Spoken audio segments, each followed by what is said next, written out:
D4 news देख रहे तमाम दोस्तों को दीपक भंडारी का नमस्कार। आज फिर डॉक्टर पूरे देश में हड़ताल पर हैं। हम पहुंचे हैं अमृतसर के IMA हॉल में। पहले तो आपको बता दें कि एक डॉक्टर की ओर से की गई आत्महत्या के बाद समाज के सामने एक सवाल खड़ा हो गया है कि अस्पताल में होने वाली मौत, हर एक मौत के लिए क्या डॉक्टर जिम्मेदार होता है? नहीं, उसे ये देखना होता है कि मरीज को किस जो कंडीशन में अस्पताल लाया गया और उसे और कौन सी बीमारी थी। हम ये नहीं कह रहे हैं कि किसी प्रोफेशन में या सेहत जगत में बुराइयां नहीं हैं, लेकिन जब डॉक्टर के सामने मरीज होता है तो डॉक्टर उस मरीज को बचाने का हर संभव प्रयास करता है। यह मानवता अभी तक जिंदा है, मरी नहीं है। अब ये उस डॉक्टर जिसने आत्महत्या कर ली किस दबाव में की, उसके परिवार का क्या असर हुआ, पूरे देश के डॉक्टर उस डॉक्टर के साथ आ गए हैं। कुछ डॉक्टर हैं हमारे साथ, उनसे बात करेंगे आखिरकार रोजमर्रा के जीवन में इन्हें किन मुश्किलों से गुजरना पड़ता है। सबसे बात करेंगे, पहले हम हमारे साथ हैं डॉक्टर बलविंदर कौर नागपाल। डॉक्टर साहब, डॉक्टर एज ए डॉक्टर एक लेडी ने अपनी जीवन लीला, सब तो औखा ਹੁੰਦਾ अपने आप ਨੂੰ ਮਾਰਨਾ, ਉਹਨੇ ਆਪਣੇ ਆਪ ਨੂੰ ਮਾਰ ਲਿਆ। ਤੁਸੀਂ ਇੱਕ ਗਾਇਨੋਕੋਲੋਜਿਸਟ ਹੋ, ਗਾਇਨੋਕੋਲੋਜਿਸਟ ਸੀ ਜਿਹੜੀ ਮਰੀ ਹੈ, ਕਿਆ ਸਮਝਦੇ ਹੋ ਵੀ ਕਿੰਨਾ ਤਣਾਅ ਹੁੰਦਾ ਹੈ ਜਦੋਂ ਤੁਸੀਂ ਮਰੀਜ਼ ਦਾ ਇਲਾਜ ਕਰਦੇ ਹੋ? ਦੇਖੋ ਇਸ ਤਰ੍ਹਾਂ ਹੈ, ਜਦੋਂ ਤੁਸੀਂ ਪੇਸ਼ੈਂਟ ਦਾ ਆਪਣੀ ਬੈਸਟ ਐਫਰਟਸ ਪੁੱਟ ਕਰਕੇ ਇਲਾਜ ਕੀਤਾ ਹੁੰਦਾ ਨਾ, ਜੇ ਤੇ ਉਹ ਪੇਸ਼ੈਂਟ ਬਚ ਜਾਏ obviously doctor feels very good. ਜੇ ਉਹ in spite of all the efforts patient ਨੂੰ ਨਹੀਂ ਬਚਾ ਪਾਉਂਦਾ ਤੇ ਡਾਕਟਰ ਆਲਰੇਡੀ ਬੜਾ ਸਟ੍ਰੈਸਡ ਹੋ ਜਾਂਦਾ ਹੈ, ਕਿਉਂਕਿ ਉਹਨੂੰ ਲੱਗਦਾ ਹੈ ਕਿ ਯਾਰ ਇੰਨੀ ਸਭ ਕੁਝ ਕਰਕੇ ਵੀ ਮੇਰੇ ਐਫਰਟ ਸਾਰੇ ਫਿਟਾਈਲ ਹੋ ਗਏ, I could not save the life. ਕਿਉਂਕਿ ਇੱਕ ਗਾਇਨੋਕੋਲੋਜਿਸਟ, ਇੱਕ ਲੇਡੀ ਡਾਕਟਰ ਜਿਹੜੀ ਖੁਦ ਵੀ ਇੱਕ ਮਦਰ ਹੈ, ਉਹ ਪੋਲਾਈਟ ਵੀ ਸਮਝ ਸਕਦੀ ਹੈ ਕਿ ਇਹ ਮਦਰ ਇਜ਼ ਲੋਸਟ ਤੇ ਬੱਚਿਆਂ ਦਾ ਕੀ ਹੋਏਗਾ, ਜਾਂ ਸੋ ਮੈਨੀ ਅਦਰ ਫੈਕਟਰਸ ਕਿ ਮੇਰੀ ਮਿਹਨਤ ਵੀ ਰੰਗ ਨਹੀਂ ਲਿਆ ਸਕੀ। ਹੁਣ ਇਹਦੇ 'ਚ ਡਾਕਟਰ ਦਾ ਕੋਈ ਕਸੂਰ ਨਹੀਂ ਹੈ। PPH ਜਾਂ ਹੋਰ ਇਸ ਤਰ੍ਹਾਂ ਦੀਆਂ ਬਹੁਤ ਸਾਰੀਆਂ ਪ੍ਰੋਬਲਮਸ ਇਨ ਗਾਇਨੀ ਔਰ in other any other branch there are so many other complications which are natural to a particular thing, ਅਤੇ ਉਹਦੇ ਨਾਲ ਇਹ ਹਾਦਸੇ ਹੋਣੇ ਜਿਹੜੇ ਹੈ ਉਹ ਲਾਜ਼ਮੀ ਹੈਗੇ ਆ। ਅਤੇ ਇਸ ਤੋਂ ਬਾਅਦ ਜਦੋਂ ਕਿ ਤੁਹਾਨੂੰ ਪਤਾ ਵੀ ਹੈ ਕਿ ਇਹ ਤੁਹਾਡੇ 'ਤੇ ਨਹੀਂ ਹੋ ਸਕਦਾ, ਇੱਕ ਪ੍ਰੈਸ ਦੀ ਪ੍ਰੈਸ਼ਰ ਨਾਲ, ਜਿਹੜੇ ਕੁਝ ਪੋਲੀਟੀਸ਼ੀਅਨਸ ਦੇ ਪ੍ਰੈਸ਼ਰ ਦੇ ਅੰਡਰ ਆ ਕੇ ਪੁਲਿਸ ਇਹੋ ਜਿਹੀ ਕੋਈ ਉਹਦੇ 'ਤੇ 302 ਲਗਾ ਦਿੱਤੀ। ਦੱਸੋ ਤੁਸੀਂ, ਇਸ ਤਰ੍ਹਾਂ ਕਿ ਇੱਕ ਚਾਰਜ, ਇੱਕ ਮਤਲਬ ਜਿਸ ਤਰ੍ਹਾਂ ਕਿਸੇ ਨੇ ਗੋਲੀ ਮਾਰ ਕੇ ਕਿਸੇ ਦਾ ਮਰਡਰ ਕਰ ਦਿੱਤਾ ਹੋਵੇ, it is just like that. So natural ਹੈ ਕਿ ਉਹਦਾ ਜਿਹੜਾ ਮੈਂਟਲ ਪ੍ਰੈਸ਼ਰ ਹੈ ਉਸ ਵੇਲੇ ਬਹੁਤ ਜ਼ਿਆਦਾ ਸਟ੍ਰੈਸ ਹੋਇਆ ਹੋਏਗਾ, ਇਨ ਸਪਾਈਟ ਆਫ ਕਿ ਉਹਦਾ ਹਸਬੈਂਡ ਸਾਈਕੈਟਰਿਸਟ ਹੈ, ਉਹਨੇ ਉਹਨੂੰ ਕਿੰਨਾ ਸਮਝਾਇਆ ਹੋਏਗਾ, ਉਹਨੂੰ ਸਭ ਕੁਝ ਕੀਤਾ ਹੋਏਗਾ, but she could not take that stress. So doctors the life ਤਾਂ ਵੈਸੇ ਹੀ ਬੜੀ ਸਟ੍ਰੈਸਫੁਲ ਹੈ। ਅਤੇ ਓਬਸਟੈਟਿਕਸ ਮੀਨਸ ਟੂ ਸਟੈਂਡ ਬਾਏ, ਮਤਲਬ ਸਾਡੇ ਕੋਲ ਇੱਕ ਪੇਸ਼ੈਂਟ ਓਬਸਟੈਟਿਕਸ ਦਾ ਆ ਜਾਂਦਾ, ਉਹਦਾ ਮਤਲਬ ਹੁੰਦਾ ਕਿ ਸਾਰਾ ਦਿਨ ਸਵੇਰ ਤੋਂ ਸ਼ਾਮ ਤੱਕ, ਰਾਤ ਤੱਕ, ਜਿੰਨੀ ਦੇਰ ਤੱਕ ਉਹਦੀ ਡਿਲੀਵਰੀ ਨਹੀਂ ਹੋ ਜਾਂਦੀ, we have to be there. So ਇਸ ਪਿੱਛੇ ਉਹ ਸਟ੍ਰੈਸ ਨੂੰ ਹੋਰ ਜ਼ਿਆਦਾ ਇਸ ਤਰ੍ਹਾਂ ਪ੍ਰੋਵੋਕ ਕਰਨਾ ਕਿਸੇ ਵੀ ਬੰਦੇ ਨੂੰ ਬਹੁਤ ਜ਼ਿਆਦਾ ਬੁਰਾ ਹਾਦਸਾ ਹੈ। ਪਰ ਮੈਂ ਸੁਜੈਸਟ ਕਰਾਂਗੀ ਕਿ ਸਾਨੂੰ ਵੀ ਆਪਣਾ ਜਿਹੜਾ ਹੈ ਨਾ ਮਨ ਸਟਰੋਂਗ ਕਰਨਾ ਚਾਹੀਦਾ ਹੈ, ਕਿਉਂਕਿ ਸਾਡੇ ਵਾਸਤੇ ਇਹ ਕਾਮਨ ਹੈ। ਅਤੇ ਠੀਕ ਹੈ, ਅਸੀਂ ਕੀ ਕਰ ਸਕਦੇ ਹਾਂ? ਹੁਣ ਅਸੀਂ ਇਹ ਪ੍ਰੋਫੈਸ਼ਨ ਚੁਣਿਆ ਗਿਆ ਅਤੇ complications are a part of it and we have to take it boldly, we have to face it boldly. ਅਤੇ ਅੱਜ ਮੈਂ ਸਾਰੇ ਆਪਣੀ ਡਾਕਟਰ ਕਮਿਊਨਿਟੀ ਨੂੰ ਇਹ ਵੀ ਇੱਕ ਸੰਦੇਸ਼ ਦੇਣਾ ਚਾਹਾਂਗੀ ਕਿ ਇਹ ਚੀਜ਼ਾਂ ਨੂੰ ਬੋਲਡਲੀ ਫੇਸ ਕਰੋ, ਅਤੇ ਪੁਲਿਸ, ਬਿਊਰੋਕਰੈਟਸ, ਪਬਲਿਕ ਨੂੰ, ਸਭ ਨੂੰ ਬੋਲਡਲੀ ਫੇਸ ਕਰਨ ਦੀ ਆਦਤ ਪਾ ਲਓ, ਕਿਉਂਕਿ ਸਾਨੂੰ ਇਹ ਕਰਨਾ ਹੀ ਪੈਣਾ। ਅਸੀਂ ਇਹਨਾਂ ਦੇ ਨਾਲ ਝੁਕਣਾ ਨਹੀਂ ਹੈ, ਔਰ ਸਾਡੀ ਵੀ ਲਾਈਫ ਜਿਹੜੀ ਉਹ ਬਹੁਤ ਜ਼ਿਆਦਾ ਇੰਪੋਰਟੈਂਟ ਹੈ। ਸਾਡੀ life is very very important. Doctor Arpita ਨੇ ਸਾਡੇ ਨਾਲ, ਡਾਕਟਰ ਸਾਹਿਬ ਕਿਆ ਕਹਿਣਾ ਵੀ ਡਾਕਟਰ ਰੋਜ਼ਮर्रा ਦੀ ਜ਼ਿੰਦਗੀ 'ਚ ਕਿਹੜੀਆਂ ਪ੍ਰੋਬਲਮਾਂ ਤੋਂ ਗੁਜ਼ਰ, ਕਿਹੜੀ ਤਰ੍ਹਾਂ ਦੀ ਉਹਨਾਂ ਨੂੰ ਮੁਸ਼ਕਲਾਂ ਦਾ ਸਾਹਮਣਾ ਕਰਨਾ ਪੈਂਦਾ? ਦੇਖੋ, ਜਦੋਂ ਤੇ ਮਰੀਜ਼ ਆਉਂਦਾ ਹੈ ਉਦੋਂ ਕਿਹਾ ਜਾਂਦਾ ਡਾਕਟਰ ਮਰੀਜ਼ ਲੱਗਦਾ ਰੱਬ ਦਾ ਰੂਪ, ਤੇ ਜਦੋਂ ਬਿੱਲ ਦਿੰਦੇ ਆ ਉਦੋਂ ਲੱਗਦੇ ਵੀ ਡਾਕਟਰ ਸ਼ੈਤਾਨ ਹੋ ਗਿਆ, ਜਾਂ ਉਹਦੀ ਮੌਤ ਮਰ ਜਾਂਦੇ ਆ ਤੇ ਕਹਿੰਦੇ ਡਾਕਟਰ ਸ਼ੈਤਾਨ ਹੈ, ਮਰੀਜ਼ ਨੇ ਮਾਰਤਾ। ਬਿਲਕੁਲ ਠੀਕ ਕਿਹਾ ਤੁਸੀਂ। ਜਦ ਤੱਕ ਡਾਕਟਰ ਇਲਾਜ ਕਰ ਰਿਹਾ ਹੈ ਤਦ ਤੱਕ ਉਹ ਗੋਡ ਹੈ। ਜਦ ਉਹਨੇ ਇਲਾਜ ਕਰਕੇ ਆਪਣਾ ਖਰਚਾ, ਆਪਣਾ ਹਸਪੀਟਲ ਚਲਾਉਣ ਦਾ ਜੋ ਵੀ ਹੈ ਬਿੱਲ ਮੰਗਿਆ, ਉਦੋਂ ਡਾਕਟਰ ਹੈਵਾਨ ਬਣ ਗਿਆ। ਬਿਕੋਜ਼ ਸਾਡੀ ਗਵਰਨਮੈਂਟ ਮਸ਼ੀਨਰੀ ਫਲॉप ਹੈ, ਸਾਡੀ ਗਵਰਨਮੈਂਟ ਹੈਲਥ ਆਲਮੋਸਟ ਨਿਗਲੀਜੀਬਲ ਹੈ, ਅਤੇ ਲੋਕਾਂ ਨੂੰ ਪ੍ਰਾਈਵੇਟ ਜਾਣਾ ਪੈਂਦਾ ਹੈ। ਔਰ ਜਦੋਂ ਦਾ CPA ਲੱਗਾ ਹੈ, ਹੋਰ ਕਈ ਲਾਜ਼ ਲੱਗੇ ਹੈ, ਡਾਕਟਰਸ ਵੀ ਆਪਣੇ ਸਾਰੇ ਪ੍ਰੋਟੋਕੋਲਸ ਦੇ ਹਿਸਾਬ ਨਾਲ ਚੱਲਦੇ ਹੈ, ਉਹਦੇ ਨਾਲ ਕਾਸਟ ਟੂ ਟਰੀਟਮੈਂਟ ਵਧੇਗੀ। ਮਰੀਜ਼ ਨੂੰ ਇਹ ਵੀ ਤਾਂ ਸਮਝਣਾ ਚਾਹੀਦਾ ਨਾ ਜੀ, ਦੇਖੋ ਜੇ ਸਰਕਾਰ ਨਹੀਂ ਚਲਾ ਪਾ ਰਹੀ ਹੈਲਥ ਸੇਵਾਵਾਂ, ਤੇ ਜੇ ਤੁਹਾਨੂੰ ਪਬਲਿਕ ਸੈਕਟਰ ਦੇ ਵਿੱਚ, ਪ੍ਰਾਈਵੇਟ ਸੈਕਟਰ ਦੇ ਵਿੱਚ ਚੰਗੀਆਂ ਸੇਵਾਵਾਂ ਮਿਲ ਰਹੀਆਂ, ਤੇ ਉਹਦੇ ਲਈ ਦੇਖੋ ਓਬਵੀਅਸਲੀ ਪੇ ਤਾਂ ਕਰਨਾ ਪਏਗਾ। ਹਾਂ, ਬਿਲਕੁਲ 100% ਕਰਨਾ ਪਏਗਾ। ਔਰ ਡਾਕਟਰਸ, ਤੁਸੀਂ ਮੰਨੋਗੇ ਨਹੀਂ, ਡਾਕਟਰਸ ਜਿੰਨਾ ਲੈਂਦੇ ਹੈ ਉਨਾ ਹੀ ਉੱਥੇ ਆਪਣੇ ਹਸਪਤਾਲ ਫਿਰ ਤੋਂ ਵਾਪਸ ਲਾ ਦਿੰਦੇ ਆ। ਮੈਂ ਡਾਇਗਨੋਸਟਿਕ ਸੈਟਅਪ ਚਲਾ ਰਹੀ ਹਾਂ, ਮੈਨੂੰ ਪਤਾ ਹੈ ਹਰ ਸਾਲ, ਹਰ 5 ਸਾਲ ਬਾਅਦ ਤੁਹਾਡੀ ਮਸ਼ੀਨਰੀ ਡੈਡ ਹੋ ਜਾਂਦੀ ਹੈ, ਔਰ ਕਰੋੜਾਂ ਰੁਪਏ ਦੀ ਆਉਂਦੀ ਹੈ CTMRs, ਠੀਕ ਹੈ, ਉਹ ਬਿਲਕੁਲ ਖਤਮ, ਫਿਰ ਨਵੇਂ ਲਗਾਓ। ਉਹ ਸਾਰੇ ਪਬਲਿਕ ਦੇ ਪੈਸੇ ਪਬਲਿਕ 'ਚ ਹੀ ਯੂਜ਼ ਹੋ ਰਹੇ ਹੁੰਦੇ ਆ, ਔਰ ਪਬਲਿਕ 'ਚ ਹੀ ਰਹਿ ਰਹੇ ਹੁੰਦੇ ਆ। ਬਟ ਇੱਕ ਕੰਫਰਟੇਬਲ ਲਿਵਿੰਗ, ਲਾਈਵਲੀਹੁੱਡ ਤਾਂ ਸਭ ਨੂੰ ਚਾਹੀਦਾ, ਉਹਨਾਂ ਕੀ ਹੁੰਦਾ, ਅਤੇ ਲੋਕਾਂ ਨੂੰ ਲੱਗਦਾ ਕਿ ਪਤਾ ਨਹੀਂ ਕੀ ਹੋ ਰਿਹਾ। ਦੇਖੋ, ਸਾਡੇ ਨਾਲ ਡਾਕਟਰ ਅਮਰੀਕ ਸਿੰਘ ਅਰੋੜਾ ਨੇ IMA ਦੇ ਪ੍ਰਧਾਨ ਰਹਿ ਚੁੱਕੇ ਨੇ, ਉਹਨਾਂ ਨਾਲ ਡਾਕਟਰ ਸਾਹਿਬ ਦੇਖੋ ਇੱਕ ਡਾਕਟਰ ਨੂੰ 302 ਦਾ ਮਾਮਲਾ ਉਹਦੇ ਤੇ ਦਰਜ ਕਰ ਦਿੱਤਾ ਜਾਂਦਾ ਹੈ। ਪੋਲੀਟੀਕਲ ਪ੍ਰੈਸ਼ਰ ਐਸਾ ਕਿਹਾ ਜਾ ਰਿਹਾ ਕਿ ਪੋਲੀਟੀਕਲ ਪ੍ਰੈਸ਼ਰ ਦੇ ਉਹਦੇ ਉੱਪਰ ਇਸ ਕਰਕੇ ਉੱਤੇ ਮਾਮਲਾ ਦਰਜ ਕੀਤਾ ਜਿਹਦੇ ਕਰਕੇ ਉਹਨੇ ਆਤਮ ਹੱਤਿਆ ਕਰ ਲਈ। ਤੁਹਾਨੂੰ ਕੀ ਲੱਗਦਾ ਕਿ ਪੋਲੀਟੀਕਲ ਇੰਟਰਫੇਰੈਂਸ ਕਿੰਨੀ ਕੁ ਜ਼ਿਆਦਾ ਹੋ ਗਈ ਹੈ ਜਦੋਂ ਡਾਕਟਰਾਂ ਨੂੰ ਇਸ ਤਰ੍ਹਾਂ ਦਾ ਜਿਹੜੀ ਚੀਜ਼ਾਂ ਦਾ ਸਾਹਮਣਾ ਕਰਨਾ ਪੈਂਦਾ? ਗੱਲ ਹੈ ਕਿ ਪੋਲੀਟੀਕਲ ਇੰਟਰਫੇਰੈਂਸ ਕਰਕੇ ਅੱਜ ਇਹ ਨੌਬਤ ਆਈ ਹੈ ਔਰ ਅੱਜ ਅਸੀਂ ਇਸ ਮੀਟਿੰਗ 'ਚ ਸਾਰੇ ਮੈਂਬਰਾਂ ਨੂੰ ਇਹੀ ਕਿਹਾ ਹੈ ਕਿ ਦੇਖੋ ਜਿਸ ਤਰ੍ਹਾਂ ਉਹਨਾਂ ਨੇ 302 ਲਾਤੀ, ਥਾਣੇ 'ਚ ਪੁਲਿਸ ਨੇ ਲਾਤੀ, ਕਿਸੇ ਨੇ ਲਾਤੀ ਹੈ, ਪਰ ਤੁਸੀਂ ਇਸ ਗੱਲ ਦਾ ਫਿਕਰ ਨਾ ਕਰਿਆ ਕਰੋ। ਉਹ ਕਿਉਂਕਿ ਸੈਕਸ਼ਨ ਤੇ ਉਹੀ ਲੱਗਣਾ ਹੈ ਜਿਹੜਾ ਉਹਦਾ ਪ੍ਰੋਪਰ ਬੰਦਾ ਹੈ।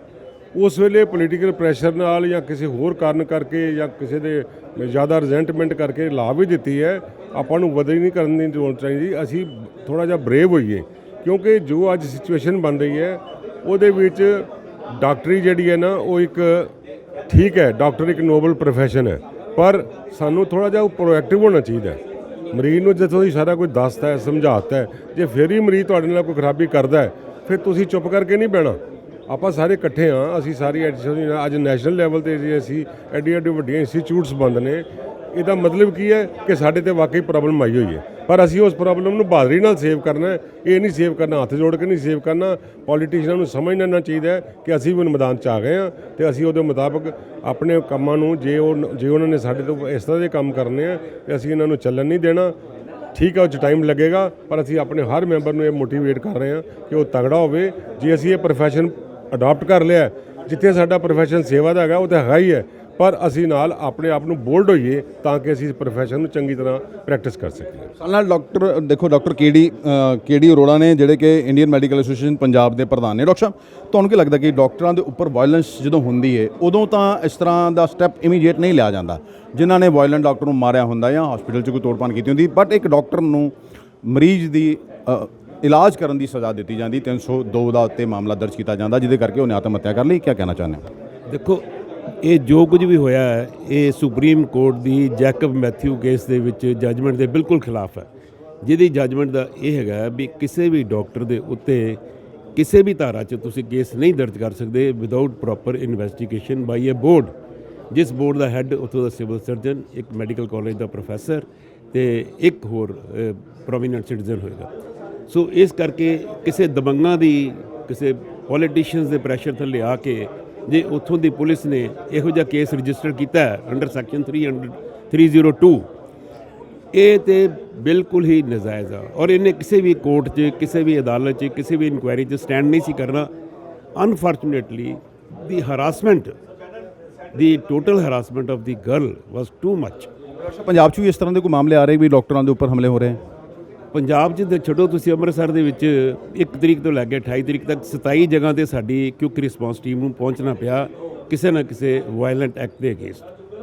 सो सारे पासे ये पेंडेमिक है एक किस्म की, ये कोरोना तो भी हमारी पेंडेमिक है। ये देखिए, आप अंदाज़ा लगाइए कि अगर डॉक्टरों ने कोरोना में अपनी जान की परवाह किए बिना मरीजों का इलाज ना किया होता तो आज हालात क्या होते। ये डॉक्टरों की ओर से देखिए अब एक प्रोटेस्ट किया जा रहा है।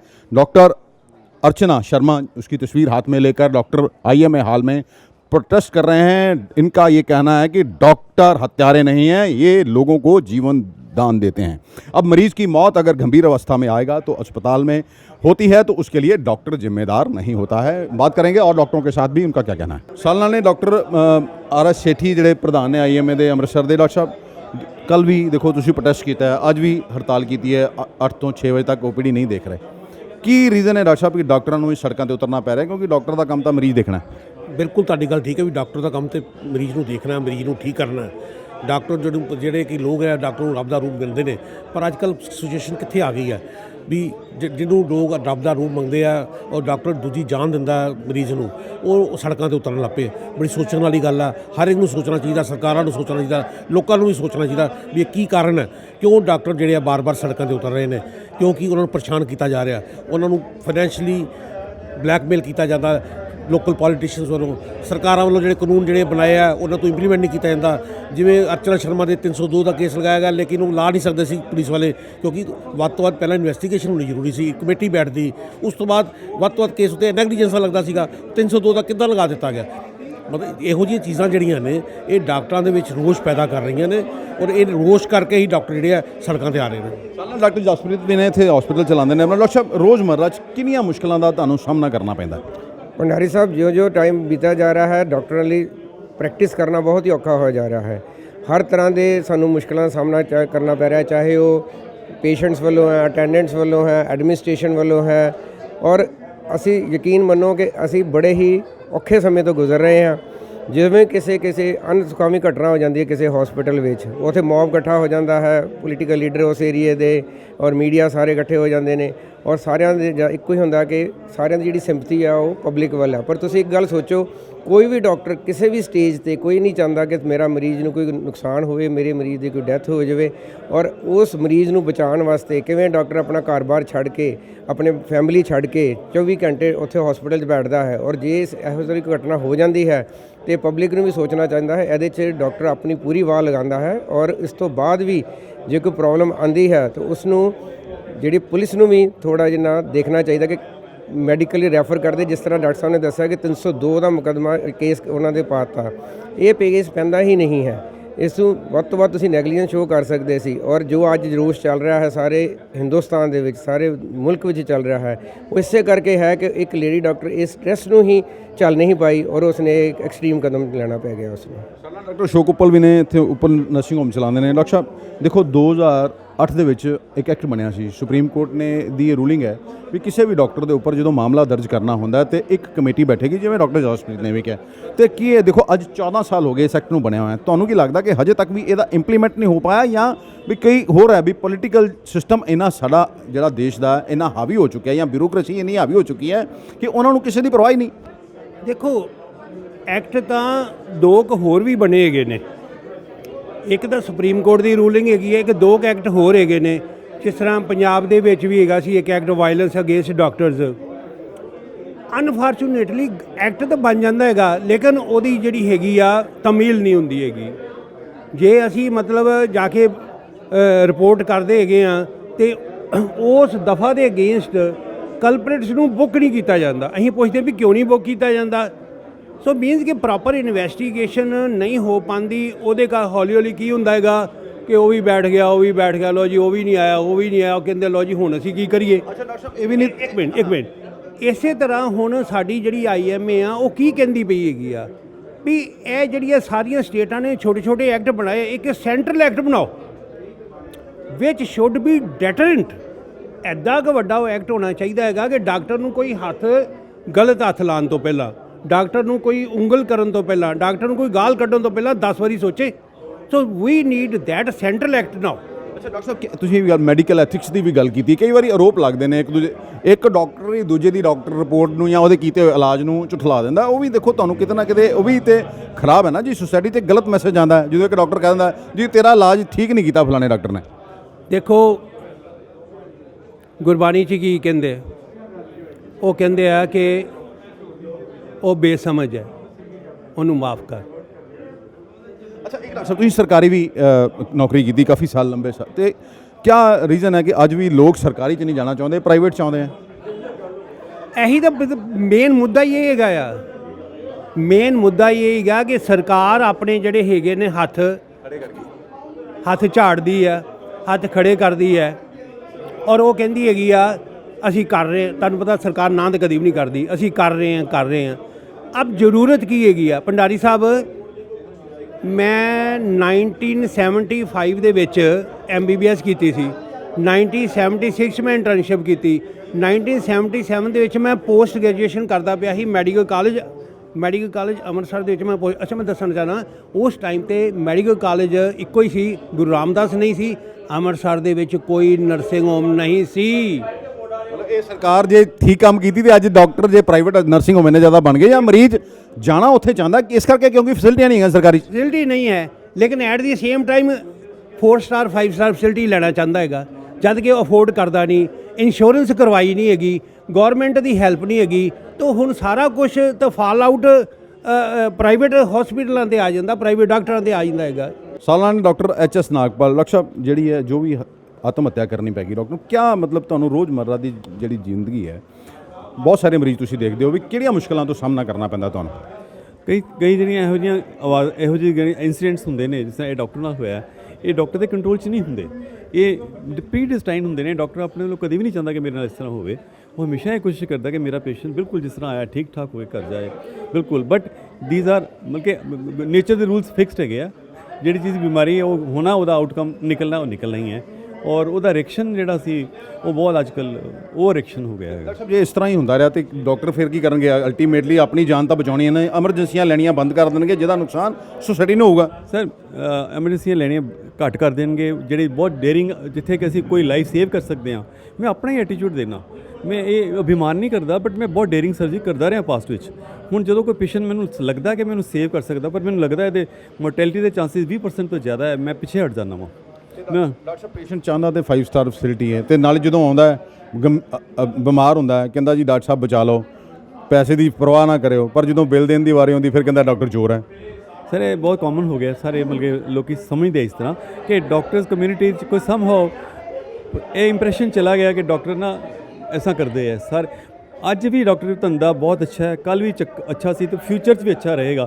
ਕੋਈ ਵੀ ਹੋਰ ਪ੍ਰੋਫੈਸ਼ਨ ਇਹਦਾ ਮੁਕਾਬਲਾ ਨਹੀਂ ਕਰ ਸਕਦਾ, ਇਹਦੀ ਸੱਚਾਈ ਦਾ, ਇਹਦੀ ਓਨੈਸਟੀ ਦਾ ਮੁਕਾਬਲਾ ਨਹੀਂ ਕਰ ਸਕਦਾ। ਮੈਂ ਅੱਜ ਵੀ ਰੱਬ ਨੂੰ ਕਹਿੰਦਾ ਦੁਬਾਰਾ ਵੀ ਮੈਨੂੰ ਡਾਕਟਰ ਬਣਾਈ ਨੈਕਸਟ ਜਨਮ 'ਚ। ਬਟ ਇਹ ਪਬਲਿਕ ਨੂੰ ਥੋੜਾ ਗਲਤ ਇੰਪ੍ਰੈਸ਼ਨ ਚਲਾ ਗਿਆ, ਇਹਨੂੰ ਠੀਕ ਕਰਨ ਦੀ ਲੋੜ ਹੈ।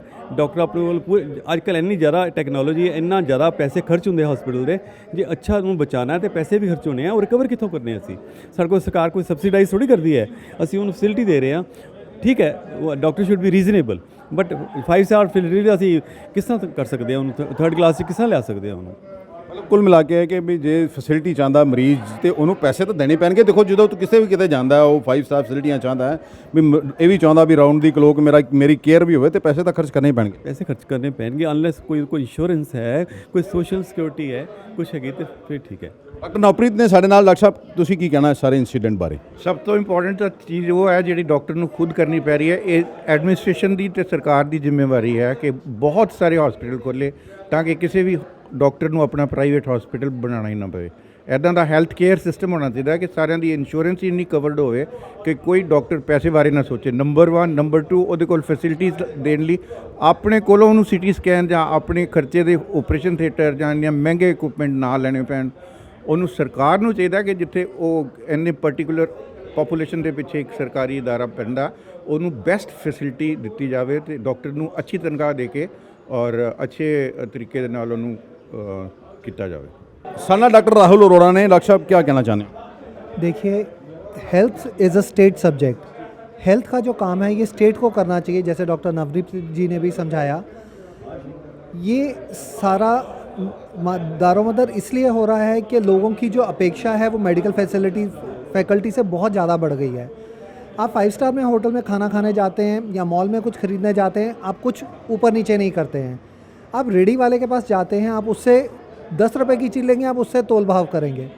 सेम टाइम वही एटीट्यूड आपने हॉस्पिटल पे लगा लिया है।